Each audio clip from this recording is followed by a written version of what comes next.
In this video, we will be discussing how to multiply radicals, including squaring radicals.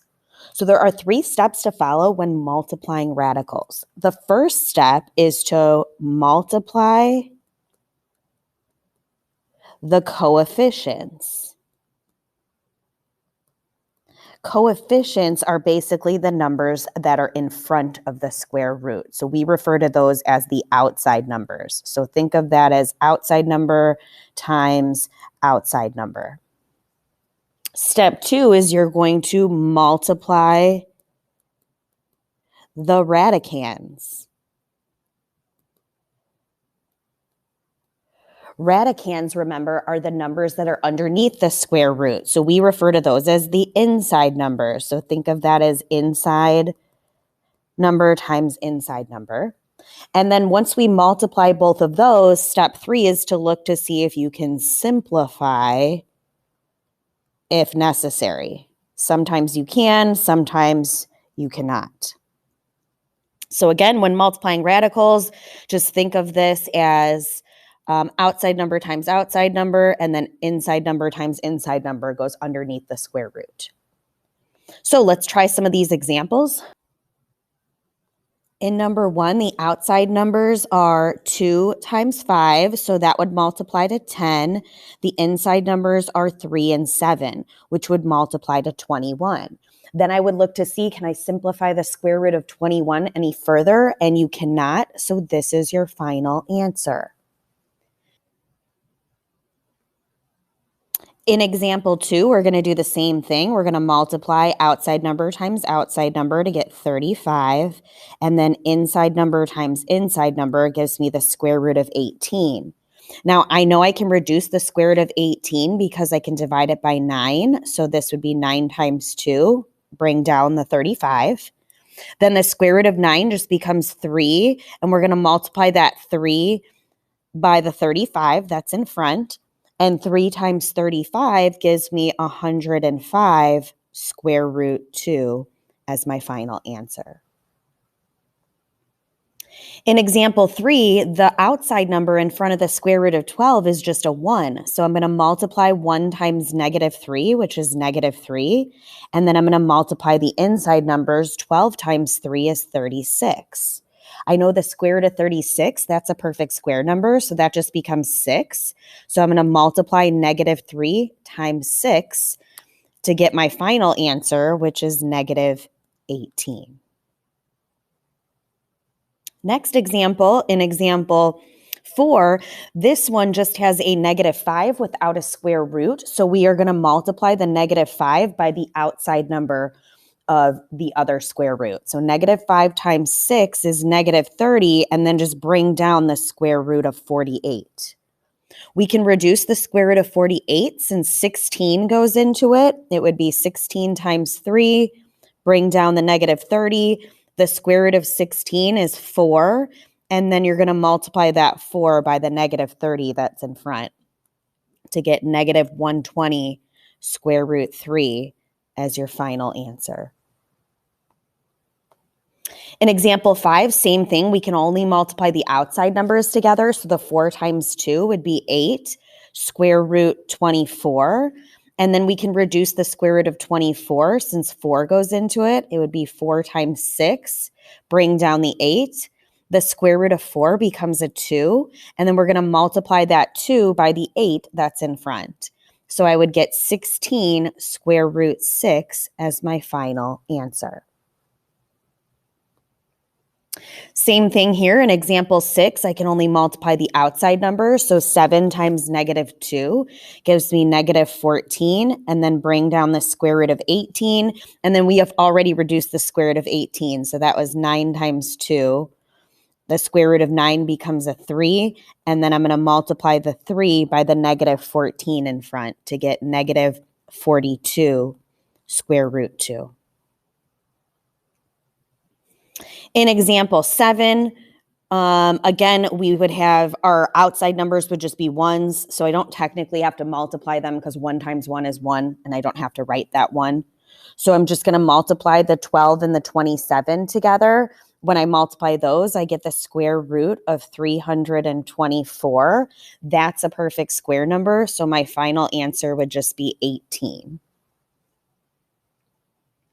In example 8, I'm going to do 6 times 7 to get 42, and then 3 times 8 to get 24, and I can simplify 24. I can multiply 4 times 6. The square root of 4 becomes a 2, and then I'm going to multiply that 2 by the 42 that was in front to get 84 square root 6. Next problem, I'm going to multiply the outside numbers. 2 times 3 is 6, and then the inside numbers, 5 times 5 is 25. The square root of 25 is just 5, and then I'm going to multiply that by the 6 that was in front to just get 30 as my final answer for number 9. In example 10, my outside numbers are -1 times -7, which gives me +7. My inside numbers, 8 times 32 is 256. 256 is a perfect square number. It just equals 16. And then I'm going to multiply that 16 by the 7 that was in front to get 112 as my final answer for number 10. In number 11, the outside number that's in front of the square root of 4 is 1. So -3 times 1 is -3. And then I'm going to multiply 8 times 4 to get the square root of 32. I can reduce the square root of 32 to 16 times 2. And then the square root of 16 becomes a 4. And then I'm just going to multiply the 4 by the -3 that was in front to get -12 square root 2. The next one, I'm just going to multiply the inside numbers because the outside numbers are 1 and 1, and I don't have to technically write 1 in front. So 40 times 10 is the square root of 400.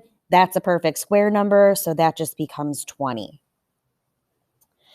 Okay, there's a couple more examples on the back. So the examples on the back involve squaring a radical. So when squaring a radical, multiply it by itself. So anytime you see a radical squared, you're basically just multiplying the radical by itself. So if we look at this example here, the square root of 3 squared, you're just going to start off by writing it out twice. So that's the same thing as the square root of 3 times the square root of 3. When I multiply my inside numbers, I get the square root of 9, and then that just reduces down to 3. So let's practice some of these squaring examples next. So for number 1, the square root of 5 times the square root of 5 is the square root of 25, which just becomes 5. In example 2, the 2 square root 3 times 2 square root 3, if I multiply my outside numbers together, I get 4. If I multiply my inside numbers together, I get 9. The square root of 9 just becomes 3, and then I have to multiply it by the 4 that's in front. And I get 12 as my final answer. The next example, -8 square root 7 times -8 square root 7. Outside number times outside number is +64. Inside number times inside number, square root 49. The square root of 49 just becomes 7. And then I'm going to multiply that 7 by the 64 that's in front. 64 times 7 is 448. In example 4, 7 square root 5 times 7 square root 5. Outside times outside is 49. Inside times inside, square root 25. The square root of 25 just becomes a 5, and then I'm going to multiply that by 49 to get 245 as my final answer.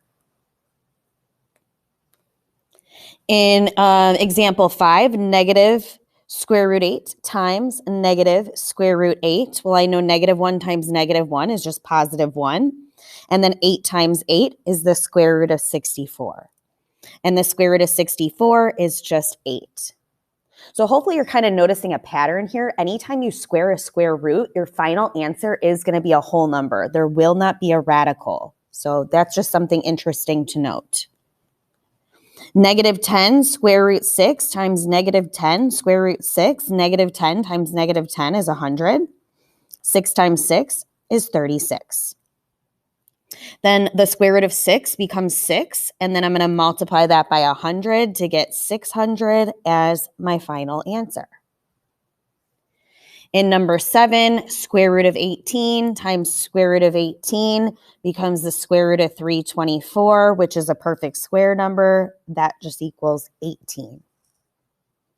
And then finally, our last example, 12 square root 3 times 12 square root 3. Outside times outside is 144. Inside times inside is square root 9. The square root of 9 just becomes a 3. And then I'm going to multiply 144 times 3 to get 432 as my final answer. So hopefully you have a better understanding now of how to multiply radicals. Feel free to reach out to your teacher if you have any additional questions.